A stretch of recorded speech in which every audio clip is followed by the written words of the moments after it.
Adeshina Koike here for Big East Media Day at Chelsea Piers in New York City for ALottaSportsTalk.com, and I am pleased to be joined by the head coach of the Creighton University Blue Jays men's basketball team, Greg McDermott. And Greg, you're the new kid in town in New York City. How does it feel? It feels great. We couldn't be more excited to be part of this great league with so much tradition and so much history, and our fan base is really energized and excited about the opportunity to be part of this league, and I'm hoping we can add some value and do our part.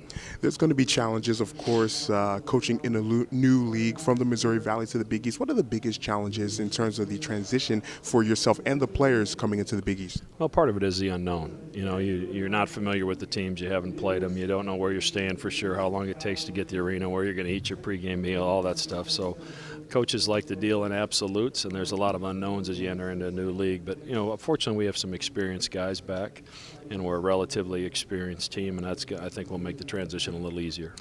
What are you going to miss the most about the Missouri Valley Conference? And I guess in that same vein, what aren't you going to miss about playing in the Missouri Valley Conference? Well, I don't think there's anything that I won't miss. Obviously we're playing in some great venues against some great teams in front of some great fan bases, and I really look forward to that. But I'll miss the people of the Missouri Valley Conference. I've developed some long-term friendships with the league office and with administrators and coaches across the Missouri Valley Conference because of my 8-year history of coaching in that league. So it was bittersweet to leave, but this was a no-brainer for us. It was a great opportunity for our university and for our basketball program to join such a prestigious league. Now, of course, your main man, one of your best players, the best player on the team, leading scorer, your son, Doug McDermott, All-America selection. What makes your son and your star player as well such a great player on the floor? I think it's his versatility. I think he moves around, he scores in different areas. He's a terrific three-point shooter, and yet he's effective on the block as well. He's good in transition, and he's added an in-between game to his game over the course of the last year that's made him even more difficult to guard. So I think if you had to point to one thing, he's not just a scorer, a shooter. He scores in a lot of different ways, and that's made him difficult to guard, and it's created a lot of opportunities for our offense. Did you challenge him this offseason as to a particular part of the game that he might need to improve on or work on? I think his shot's a little quicker, his release. I think his ball handling's improved some. I think his on-ball defense has gotten better. But he was with Team USA for the World University Games, and then took place in a mini camp in Vegas with some NBA guys. So I don't usually have to motivate him very much. He's pretty self-motivated. He really wants to become a better player. The past 3 years, you and Creighton are the best shooting team in the country in Division I, making almost 49% of your shots, 40% from three-point range. Is it the recruiting? Is it the offense? What makes your team such a really good shooting team so consistently? Well, we try to recruit guys that are highly skilled, that can shoot the basketball, and fortunately we've been able to put a group of guys together that are really unselfish. If you're going to shoot the basketball good, as well as we do, you better get good shots, and we've turned down good shots for great shots, and that's what's led to some pretty good shooting on our part. But they're a pleasure to coach. They're a group of guys that really care for each other and have each other back, so that's made it fun. I think not a lot of people realize, because of the success you guys have had the past couple of seasons, NCAA tournament wins, you had big shoes to fill.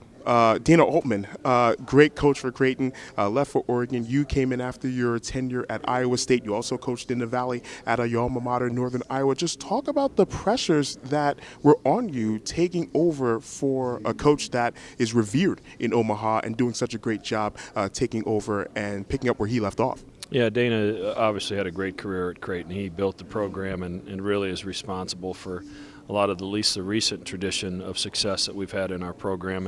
And so anytime you're coming in and you're taking the place of someone who's done such a great job, it puts a level of pressure on you. But they were 500 the year before I got there, so it had fallen off a little bit. And then the challenge is you've got to try to get your culture in place. And we were able to do that in a relatively quick period of time. And fortunately for us, Dana didn't leave the cupboard bare. There were some good players there, so we were able to get it turned around rather quickly. So the fans in Omaha didn't hold it against you that you went to one of the rival schools in the Missouri Valley Conference, right? No, they didn't. And I think it helped that I was at Iowa State in between. So, I've always had great respect for Creighton, and I've always been impressed with the way they run their basketball program and their athletic department. Their fan base has always been one of the best in the country, and that's continue to get better. Speak more about that fan base. The CenturyLink Center, it's such a great venue, one of the leading venues in terms of attendance. Just talk about the fan base in Omaha, Nebraska, and what makes it so special for the Creighton University men's basketball team. No, first of all, in the wintertime, it's a basketball place. You know, we're not competing with other professional sports or anything, and so people are into Creighton basketball once our season starts. And we have a very knowledgeable fan base that really understand the game of basketball and are passionate about our team. And they show up in huge numbers, so that's just made it great for us to average over 17,000 fans per game, which is in the top 5 or 6 in the country. Has been incredible. And what we're going to do with these extra people that are going to want to get in to see us play Big East games, I'm not sure where we're going to put them, but it's going to be fun to try. It's definitely going to be fun. Greg McDermott, thank you so very much for joining us, and best of success this season. Thank you. My pleasure.